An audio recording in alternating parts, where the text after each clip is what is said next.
Today on Tri-Crow Studios, I admit that I was wrong about Gibson Les Paul Studios.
Alright, so basically in this video here, I want to just put something out there. So I had a bad experience with a 2007 Gibson Les Paul Studio. Actually, with two Flying V's, two Explorers, a Gibson SG Standard, which I loved, but they had an issue with it, and a Gibson Firebird Studio. I also owned a Gibson Northern Jumbo. It was a custom shop limited run of 62 or 63. That did not have any issues like that whatsoever. But like we all often do as consumers, guitar players, because I had that major issue with the 2007 Gibson Les Paul Studio, I completely hated Gibson. Basically from 2010 till like 2017 or whatever, I got my Gibson Les Paul Traditional. So when I got the Gibson Les Paul Traditional, felt like heaven in my hands. Did not have that over lacquered neck issue or anything like that. No Play-Doh on the back of the neck. No little chunks of Play-Doh on the back of the neck. And I figured, you know what? It's just the studios. It's just the lower end Gibsons. They over lacquer them, what have you. You know, you do a little bit of research. Of course, we're all mad detectives. We do like the tiniest amount of research, validate what we're looking at, and then we're good, right? I was one of them. I am one of them, I guess. So anyway, that Les Paul Studio, finish cracks, not just in the headstock. Some of those are really cool. The Gibson Les Paul Deluxe, that's the headstocks got little finish cracks and stuff and checking in the finish, and it's freaking amazing. But you know, the body had finish cracks in it, the neck heel had finish cracks in it, and it felt like it was kind of, the finish was flaking off.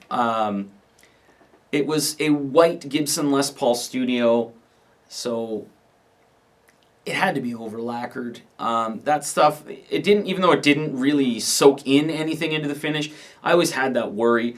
And I moved from Nova Scotia in Canada to Ontario in Canada. I'm currently in Alberta in Canada. And the climates were very different, so that affected it as well. So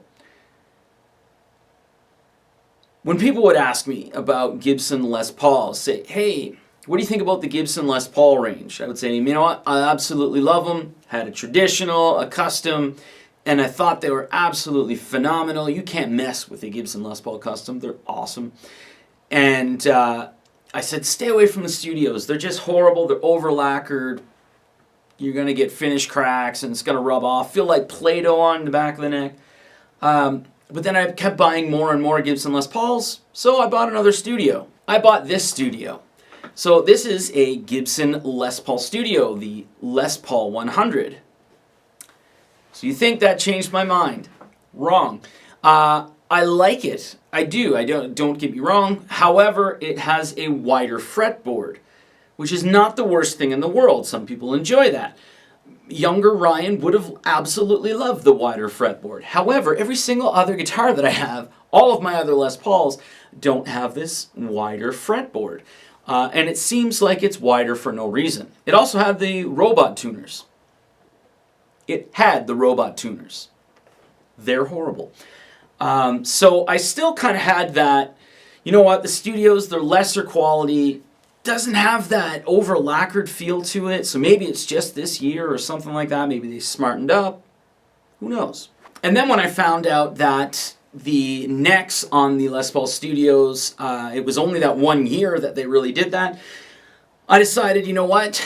I saw this on the website at Stang Guitars in Edmonton, and it's vintage Sunburst. And the back of it, they did the Sunburst. A little black there. I love those guitars. I have a Flying V and a Firebird that are Sunburst, and I thought to myself, you know, it's $1,000 Canadian for it. It's 2013, same specs as the current Les Paul Studio. I gotta get it. So I got it. I absolutely love this guitar. I keep picking it up, and I can't really put it down. Doesn't mean I don't go to my other Les Pauls. There's a lot of other Les Pauls that I enjoy more than this guitar, but I do keep reaching for this guitar. So, does not have any of the issues that the 2007 model had, or at least the one that I had. So I was wrong. So as far as feel, this feels a little more loose than, like, say, anything like classic and above. It's got the modern, or what's currently the ultra modern weight relief, so it's definitely a chambered body. It's a lighter body, slim taper neck, but it's a very, very, very comfortable neck to play. And again, like I said, I'm constantly grabbing for it. Again, feels looser. The other ones feel more solid.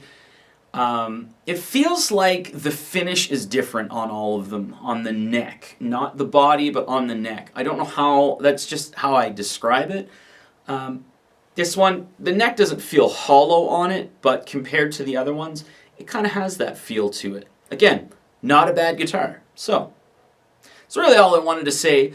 So you know what, if someone ever tells you, if you're looking at a guitar and they say to you, you know what, stay away from that because it's horrible. It might be horrible, but it also might be a guitar that you reach for absolutely every day. You may change your mind on it, and yeah, just try it out for yourself. If it's a good price, you might be able to sell it for a good price. You might love it, you might not love it, and be able to sell it for a good price as well. Anyway, thanks very much for watching. Hope you enjoyed the video. From Ryan from Triacrow Studios, I say good day.